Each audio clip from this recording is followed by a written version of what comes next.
Muchísimas gracias por su puntualidad y por su asistencia a este webinar.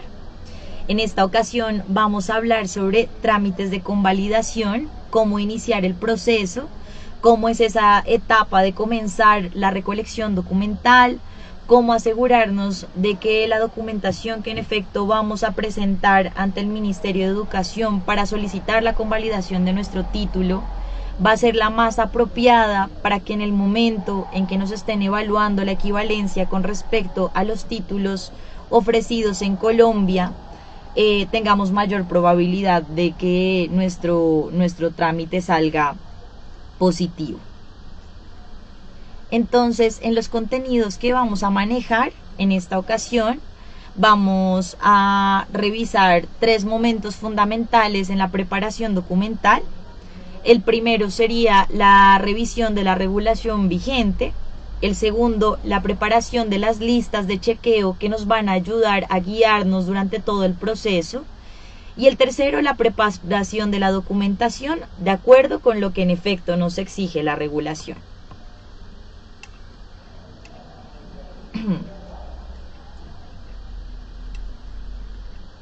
Entonces el primer paso sería definitivamente la revisión de la regulación vigente. En la actualidad está vigente la resolución 10687 de 9 de octubre de 2019, por medio de la cual se regula la convalidación de títulos de educación superior otorgados en el exterior.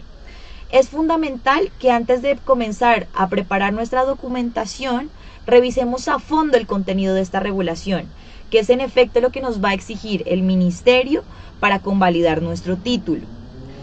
Cuando estemos en el marco del texto normativo, yo les sugiero que revisen tanto los requisitos generales para la generalidad de los títulos de educación superior, como los requisitos particulares para los títulos relacionados con el área de la salud.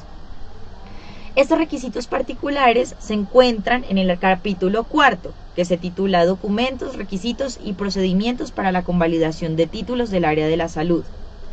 Sin embargo, en la siguiente diapositiva, nosotros les vamos a mostrar un código QR que ustedes pueden escanear y llenando un formulario nosotros les vamos a enviar un checklist que los puede guiar en todo este proceso. Para la preparación de esa lista de chequeo, nosotros debemos recordar incluir unos requisitos generales y los requisitos específicos del área de la salud. Debemos asegurarnos de que todos los documentos cumplan en forma y contenido con respecto a lo exigido en la resolución. Es decir, que en ese checklist estemos incluyendo todos los requisitos que la resolución establece para cada uno de los documentos, de manera que no se nos vaya a pasar alguno de los contenidos que se nos requieren, etcétera, y que en efecto podamos tener control de toda la preparación de la documentación para la convalidación. Y adicionalmente tenemos que tener en cuenta de algunas diferencias en los requisitos y en los contenidos de cada documento, de acuerdo a diferentes factores, como por ejemplo, si estoy convalidando un título de pregrado o posgrado, si la especialización es médica o clínica, o si por el contrario es quirúrgica, o si se trata de algún título de investigación, como por ejemplo una maestría o un doctorado.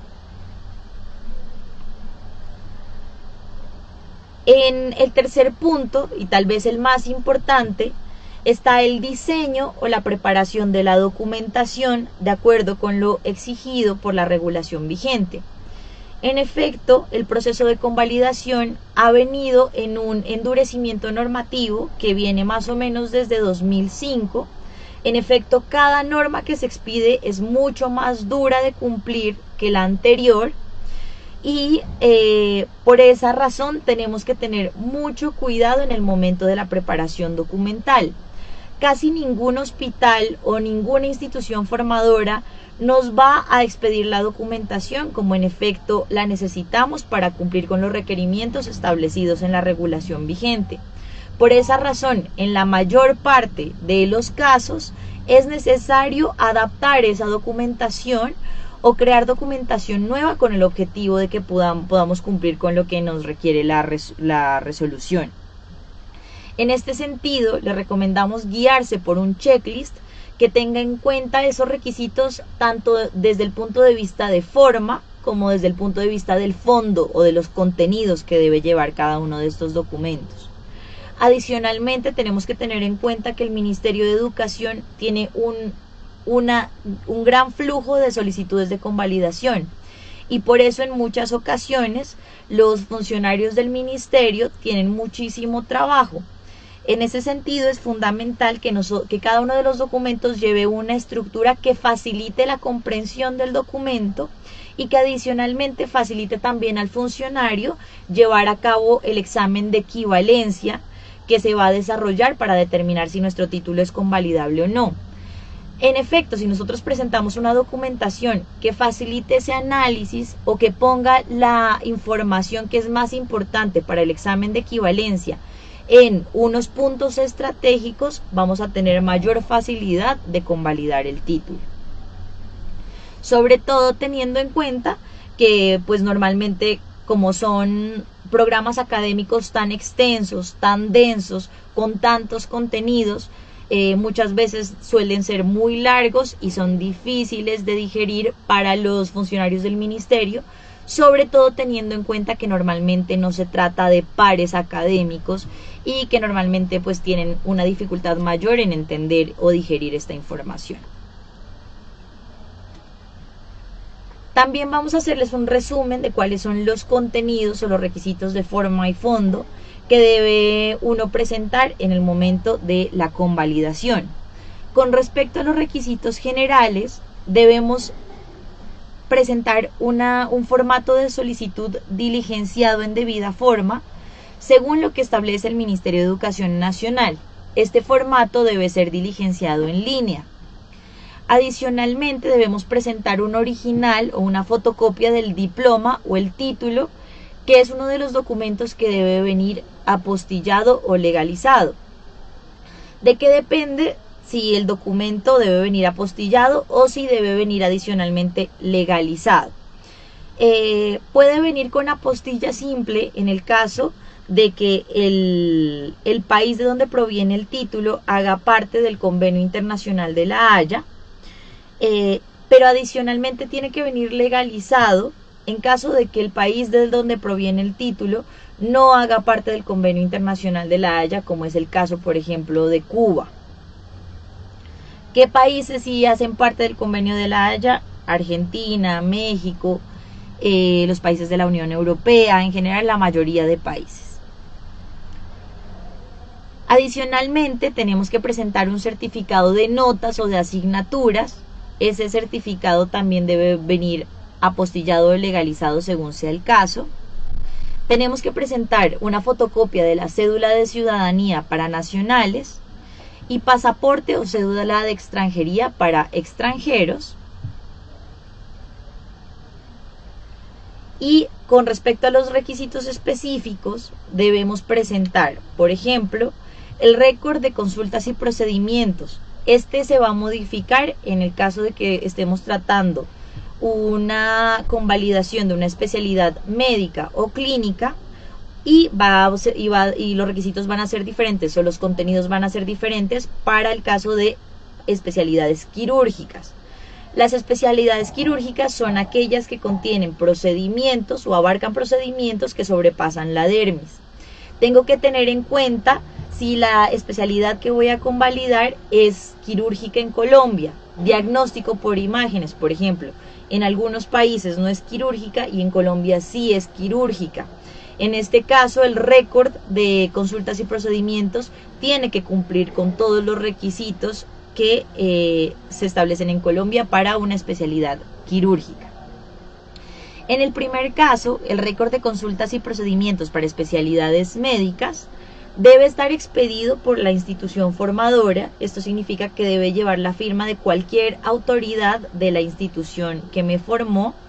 Esto va a depender también si yo estoy presentando un título universitario, caso en el cual el documento debe venir firmado por una autoridad de la universidad, o de si estoy presentando un título expedido por una institución formadora asistencial como un hospital, por ejemplo, caso en el cual el documento debe venir firmado por alguna autoridad del hospital, como por ejemplo el jefe de servicio. Este certificado debe certificar las actividades asistenciales, procedimientos y otro tipo de actividades de entrenamiento clínico desarrolladas por el solicitante durante su formación, y debe incluir como mínimo el periodo durante el cual se realizaron los procedimientos o actividades que estoy reportando, el número de actividades realizadas durante la formación, y debe venir agrupada por tipo de actividad, procedimiento, rotación o especialidad, la actuación del solicitante como operador principal, ayudante u observador en las actividades y procedimientos certificados, y la firma de un representante autorizado de la institución formadora. Es evidente que aquí hay un error en el diseño institucional, porque pues en efecto nos están pidiendo el registro de la actuación del solicitante como operador principal, ayudante u observador, y evidentemente esta es una información que normalmente solamente se registra para procedimientos quirúrgicos, tanto en Colombia como en el resto del mundo. Aunque en muchas ocasiones no se solicita por el ministerio, pues teniendo en cuenta que es un error de diseño institucional, precisamente, lo que nosotros le recomendamos a nuestros clientes es que dentro de lo posible incluyamos toda esta información requerida por la resolución. Posteriormente, si tenemos problemas, obviamente ya elevaremos nosotros recursos legales, etcétera, para evitar cualquier arbitrariedad por parte del ministerio, pero en efecto este sí es un error de diseño institucional, y en efecto la resolución sí solicita la actuación del solicitante como parte del récord de procedimientos, incluso en el caso de las especialidades médicas o clínicas. Con respecto al récord de consultas y procedimientos para especialidades quirúrgicas, debe estar igualmente expedido por la institución formadora, teniendo en cuenta los comentarios que hicimos en la diapositiva pasada. Debe certificar actividades asistenciales, procedimientos u otro tipo de actividades de entrenamiento clínico desarrolladas por el solicitante durante su formación. En este caso, nosotros normalmente recomendamos a nuestros clientes tener en cuenta las recomendaciones de la diapositiva pasada en la descripción de procedimientos estrictamente clínicos. Sabemos que la mayoría de especialidades quirúrgicas pues también abarcan tanto procedimientos clínicos como quirúrgicos. Entonces, cuando estamos describiendo los procedimientos clínicos, tendríamos en cuenta las recomendaciones dadas en la diapositiva pasada. Con respecto a las actividades quirúrgicas, al menos se debe incluir la siguiente información: la fecha en que se realizó cada uno de los procedimientos, la edad del paciente. En todo caso, se debe certificar que también se trataron pacientes pediátricos y de la tercera edad, el diagnóstico del paciente en el que se llevó a cabo el tratamiento específico, el tipo de procedimiento que se llevó a cabo. En este caso sí es fundamental la actuación del solicitante como operador principal, ayudante u observador, y la firma del representante autorizado en la institución formadora.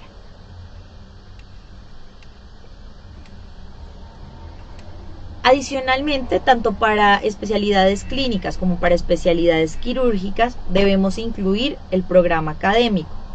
Este debe ser también expedido por la institución formadora, y en su contenido debemos al menos tener la descripción de las asignaturas cursadas por el solicitante, con el contenido y los objetivos de estudio de cada una de esas asignaturas, la modalidad de ofrecimiento, que en todo caso va a tener que ser presencial, porque como en Colombia todos los títulos relacionados con el área de la salud son presenciales o se dictan en la modalidad presencial, y lo que en todo caso se está llevando a cabo es un examen de equivalencia. En el certificado debe llevar que la modalidad en que nosotros desempeñamos el programa a convalidar fue llevado a cabo en modalidad presencial. El número de créditos académicos y su equivalente en horas. En este punto debemos tener en cuenta que de acuerdo con el sistema colombiano, un crédito académico equivale a 48 horas de estudio. La duración del programa en periodos lectivos, ya sea semestrales o anuales. En este caso debemos tener en cuenta que es fundamental que nosotros verifiquemos que el programa que estamos llevando a cabo tenga al menos la duración del programa equivalente que se ofrece en Colombia con menor duración. Tenemos que hacer una discriminación clara de las horas teóricas, teórico-prácticas y prácticas que incluyen esa totalidad de horas o de créditos que yo le dediqué al estudio. Adicionalmente, se deben certificar que esas horas se llevaron a cabo bajo supervisión docente directa. Y adicionalmente debo llevar a cabo una descripción de la presencialidad exigida durante el programa, incluidas las prácticas formativas en escenarios clínicos y no clínicos. Es decir, yo tengo que describir en cada periodo lectivo qué horarios debía cumplir en el hospital durante la residencia, cuántas guardias tenía al mes o a la semana, etcétera. Y la suma de esa descripción o esa totalidad de horas, incluyendo guardia, servicio, etcétera, tiene que coincidir de manera exacta con el número de créditos académicos y la descripción de la dedicación horaria que yo he hecho previamente. Con respecto al certificado de actividades académicas y asistenciales, este también debe estar expedido por la institución formadora. En el contenido debo tener al menos la descripción de cada una de las rotaciones que se llevaron a cabo, las prácticas formativas, tanto en escenarios clínicos o no clínicos como en escenarios quirúrgicos, la modalidad de desarrollo de cada una de esas rotaciones, que como les mencionaba, en todo caso debe ser presencial, la fecha de inicio y finalización de cada una de las rotaciones, las horas prácticas, que en efecto son consideradas las que están asociadas a cada una de las rotaciones, los mecanismos de supervisión docente. Aquí se debe evidenciar cómo las responsabilidades también del residente fueron cambiando de primer a último año y cómo, digamos, se fue desarrollando ese mecanismo de supervisión de manera que el estudiante tuviera menos responsabilidad al principio y mucha mayor responsabilidad al final. La institución donde fueron realizadas dichas prácticas y el vínculo que tuvo la institución que otorgó el título con las instituciones asistenciales u hospitalarias. En este vínculo deben constar que las personas que estaban encargadas de la supervisión, en efecto, eran docentes asociados directamente al programa académico desarrollado. Con respecto al certificado de movimientos migratorios, es fundamental decir que este certificado es opcional. Sin embargo, nosotros lo aportamos normalmente en cada una de nuestras radicaciones. ¿Por qué lo aportamos? Porque, como estaba mencionando, los únicos programas que en efecto se van a convalidar son los programas que han sido desarrollados 100% en presencialidad. En ese sentido, el hecho de que nosotros aportemos los certificados de movimientos migratorios, pues le restan duda, digamos, al programa que estamos presentando para la convalidación, sobre todo con respecto a esa modalidad presencial en la que se desarrollaron. Normalmente nosotros presentamos una certificación de movimientos migratorios o una fotocopia integral del pasaporte o de los pasaportes que estuvieron vigentes en el momento de la realización del programa académico en el exterior, que contengan, por supuesto, todos los sellos tanto de entrada como de salida del país y que coincidan con los periodos lectivos en que se desarrolló el programa académico. Adicionalmente, tengo que presentar una certificación del pregrado en medicina. En el caso de que el pregrado haya sido expedido por universidades colombianas, el título de pregrado expedido por la universidad o el diploma va a ser suficiente para certificar este requisito. Por el contrario, si la resolución fue si el título fue expedido por una universidad o una entidad asistencial en otro país, es fundamental que yo aporte la resolución de convalidación del título de pregrado expedido en otro país. Bueno, les agradezco muchísimo por el tiempo.